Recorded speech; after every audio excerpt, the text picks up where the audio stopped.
நற்செயலின் நறுமணம்.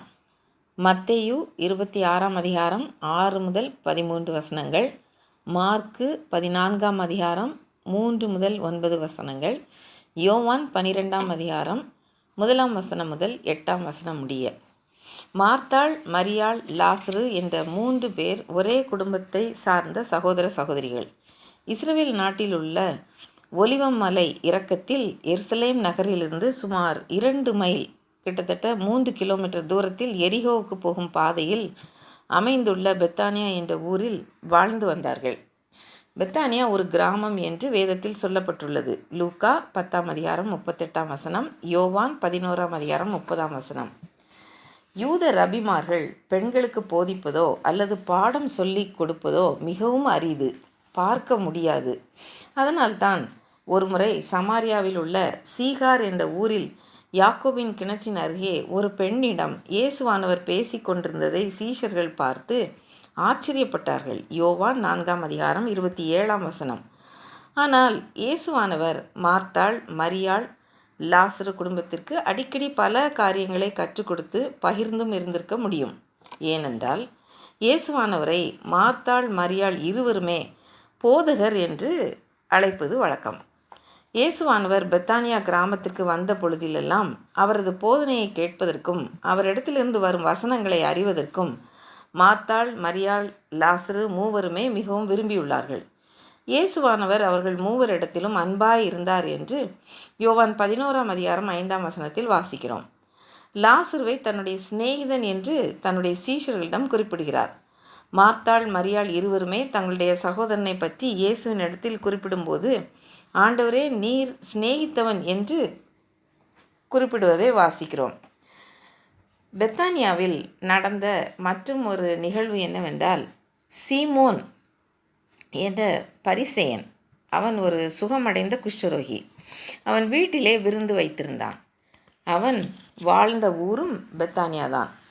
யூதர்களுடைய பஸ்கா பண்டிகை வர சில நாட்களே இருந்தபோது தன்னுடைய வீட்டுக்கு விருந்துக்கு இயேசுவானவரை விரும்பி அழைத்தான். அந்த விருந்துக்கு லாசருவும் அழைக்கப்பட்டிருந்தான்.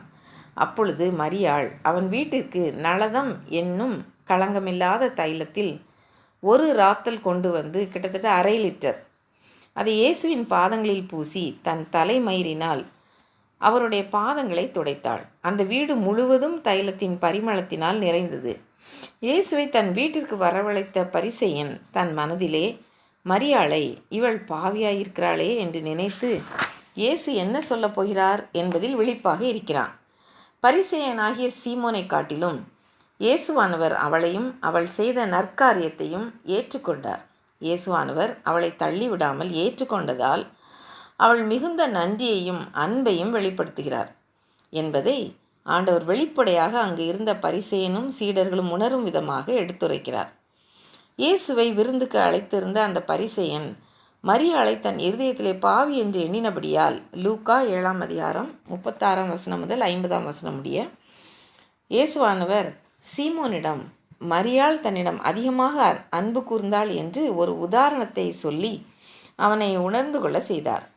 500 வெள்ளிக்காசு 50 வெள்ளிக்காசு கடன் வாங்கி மன்னிக்கப்பட்ட இருவரில் எவன் கடன் கொடுத்தவனிடம் அதிகமாக அன்பு கூறுவான் என்று எனக்கு நீ சொல் என்று பரிசேயனிடம் கேட்க, அவன் யாருக்கு அதிகமாய் மன்னித்து விட்டானோ அவனே என்று சொல்ல, இயேசு சரியாய் சொன்னாய் என்று சொன்னது மட்டுமல்லாமல், நான் உன்னால் அழைக்கப்பட்டு உன் வீட்டில் பிரவேசித்தேன். என் கால்களுக்கு நீ தண்ணீர் தரவில்லை, இவளோ கண்ணீரினால் என் பாதங்களை நனைத்தாள், தன் தலைமயிரினால் பாதங்களை துடைத்தாள். நீ என்னை முத்தம் செய்யவில்லை, இவளோ நான் உட்பிரவேசித்தது முதல் என் பாதங்களை ஓயாமல் முத்தம் செய்தாள். நீ என் தலையில் எண்ணெய் பூசவில்லை, இவளோ என் பாதங்களில் பரிமள தைலம் பூசினாள் என்று சொல்லிவிட்டு அவனை பார்த்து, அவள் செய்த அநேக பாவங்கள் அவளுக்கு மன்னிக்கப்பட்டு விட்டது, எனவே மிகவும் அன்பு கூர்ந்தாள். எவனுக்கு கொஞ்சம் மன்னிக்கப்படுகிறதோ அவன் கொஞ்சமாய் அன்பு கூறுவான் என்று சொன்னார்.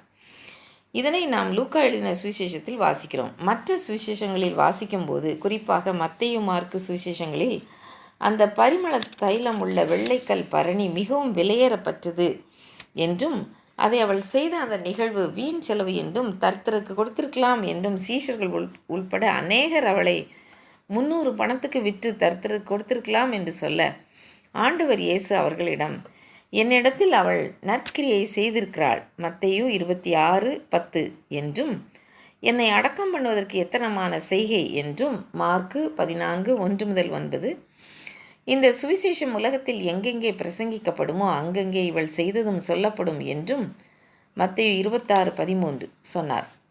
யூத மக்களிடம் தொன்று தொட்டு விருந்தினர்களை உபசரிக்கும் போது அவர்கள் கால்கள் கழுவ தண்ணீர் வழங்கி உதவுவது வழக்கம். ஆபிரகாம் தன்னுடைய கூடாரத்தின் மம்ரே என்ற இடத்தில் அருகாமையில் 3 புருஷர் வருவதை கண்டவுடன் அவர்களை வரவேற்று கால்களை கழுவ தண்ணீர் கொண்டு வந்ததாக ஆதியாகமம் 18:4 வாசிக்கிறோம். கர்த்தரும் 2 தேவதூதர்களுமாக 3 புருஷர் ஆபிரகாமிடத்தில் வர, அவன் அவர்களுக்கு அப்பம், வெண்ணெய், பால், சமைப்பித்த கன்று கொடுத்து உபசரிப்பதை நாம் வாசிக்கிறோம். 10 நீதிமான்கள் கூட இல்லாத சோதோம் கொமோராவை அழிக்க தூதர்கள் புறப்பட்டு சென்றார்கள். கர்த்தரோ ஆபிரகாமுடன் பேசி முடித்த பின்பு போய்விட்டார் என்று வாசிக்கிறோம். ஆக பரிசேயன் வீட்டிற்கு வந்தது முதல் மரியாள் இயேசுவின் பாதங்களை கண்ணீரால் கழுவி தன் தலைமயிரினால் துடைத்தாள், முத்தம் செய்தாள், பரிமள தைலத்தால் அபிஷேகம் செய்தாள். அது அவளுடைய அன்பின் வெளிப்பாடு. யூத பெண்கள் மிகவும் கனத்துக்குரியவர்கள். தங்களது தலைமுடியை முக்காடு போட்டுக்கொள்வார்கள். தலைமுடியை விரித்து போடும் வழக்கம் கிடையாது. மரியாள் தன் தலைமயிரினால் இயேசுவின் பாதங்களை துடைத்தது அவள் தன்னை மிகவும் தாழ்த்தி தன்னுடைய நன்றிக்கு அடையாளமாக செய்த ஒரு நிகழ்வு. ஸ்திரீகளின் கனமுள்ள தலைமயிறு கொத்த என் உயர்ந்த கிரியைகளையும் சுயநீதி எல்லாவற்றையும் என் இரட்சகரின் பாதங்களை துடைக்கும் கந்தைகளாக பிரயோகிப்பேனாக. என் ஆத்துமாவை இனி ஒன்றும் சேதப்படுத்த மாட்டாது. என் ஆத்துமா இயேசுவின் பாதத்திலிருந்து பெற்றுக்கொண்ட நன்மைக்காக என் ஆத்துமாவை அவர் பாதத்திலேயே வைத்து வைப்பேன். அவர் பாதம் என் பள்ளிக்கூடம். இயேசுவின் பாத பள்ளிக்கூடத்தில் சேர்ந்த நான் அன்பு, சந்தோஷம், சமாதானம், தாழ்மை, நீடிய சாந்தம், தயவு, உண்மை, பொறுமை, இச்சையடக்கம், லோகத்தை வெறுத்தல், பரத்தை நோக்குதல் முதலிய ஞான சாஸ்திரங்களையும் பிசாசு, பாவம், உலகம் என்னும் பலத்த சத்துருக்களை ஜெயிப்பதற்கு ஏற்ற யுத்த சாஸ்திரத்தையும் ஆயுத பரீட்சையும் அங்கே படிப்பேனாக என்று ஆத்தும நேசரின் அங்க மகத்துவம் நூலின் ஆக்கியோன் சாமுவேல் பவுல் ஐயர் எழுதியுள்ளார். அவர் தன்னுடைய புத்தகத்தில் நள தைலம் தயாரிக்கின்ற நளது என்னும் செடி இந்து குஷ் மலை அடிவாரத்தில் கங்கா நதி ஓரத்தில் உள்ள ஒரு மருந்து செடி என்று எழுதியுள்ளார். இந்தியா முழுவதும் குணப்பட்டு இரட்சகரின் சிரசில் ஆனந்த தைலமாய் ஊற்றப்பட்டு அவருடைய தாடியின் வழியாய் இறங்கி அங்கியின் வழியாய் ஓடும். ஆ இந்தியாவே, நீ பூலோகத்தில் உள்ள அநேக தேசங்களிலும் பாக்கியம் உள்ளது. உன் மண்ணின் சாரம் என் இரட்சகரை ஒரு நாள் மகிழச் செய்தது. உன் தேசத்தாருடைய முதற்தரமான பாவங்களெல்லாம் நலது தைலமாக பாவநாசர் தலையில் வார்க்கப்பட்டாயிற்று. இந்தியாவுக்கும் இரட்சகருடைய சிரசில் இடம் கிடைத்தது. என்ன பாக்கியம்! நம்முடைய அன்பு ஆண்டவரிடத்தில் எப்படி இருக்கிறது? அன்பின் அடையாளமாக என்ன நற்கிரியைகளை செய்கிறோம்? நறுமணம் வீசும் நல்ல வாழ்வு நாம் வாழ்கிறோமா? நொறுங்கொண்ட இருதயம், தாழ்மை, இரக்க குணம் உள்ளவர்களாக நியாயம் செய்து இரக்கத்தை சிநேகித்து தேவனுக்கு முன்பாக மனத்தாழ்மையாய் நடப்பதை அல்லாமல் வேறு என்னத்தை கர்த்தர் நம்மிடத்தில் கேட்கப் போகிறார் அல்லது எதிர்பார்க்கிறார்? மீகா 6:8. அப்போஸ்தலனாகிய பவுல் எபேசியருக்கு எழுதும்போது நாம் என்ன காரியத்திற்காக அழைக்கப்பட்டிருக்கிறோம் என்பதை புரிந்து கொண்டு அதற்கு பாத்திரமாக நடந்து மிகுந்த மனத்தாழ்மையையும் சாந்தமும் நீடிய பொறுமையும் உடையவர்களாய் அன்பினால் ஒருவரை ஒருவர் தாங்கவும் சமாதான கட்டினால் ஆவியின் ஒருமையை காத்து கொள்வதற்கு ஜாக்கிரதை உள்ளவர்களாகவும் இருக்க அழைக்கப்படுகிறோம் என்கிறார். எபேசியர் 4:1-3. மரியாளைப் போல தேவையானது ஒன்றே.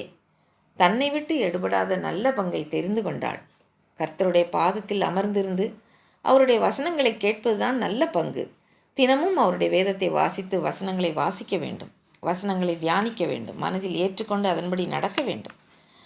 சங்கீதக்காரன் சொல்வது போல, ஒன்றை நான் கேட்டேன், அதையே நாடுவேன். காலையும் மாலையும் எவ்வேளையும் கர்த்தரை துதிப்பதும் அவருடைய காரியங்களுக்கு முதன்மையும் முக்கியத்துவம் கொடுக்க வேண்டும். விசுவாச வாழ்க்கை எப்படி உள்ளது?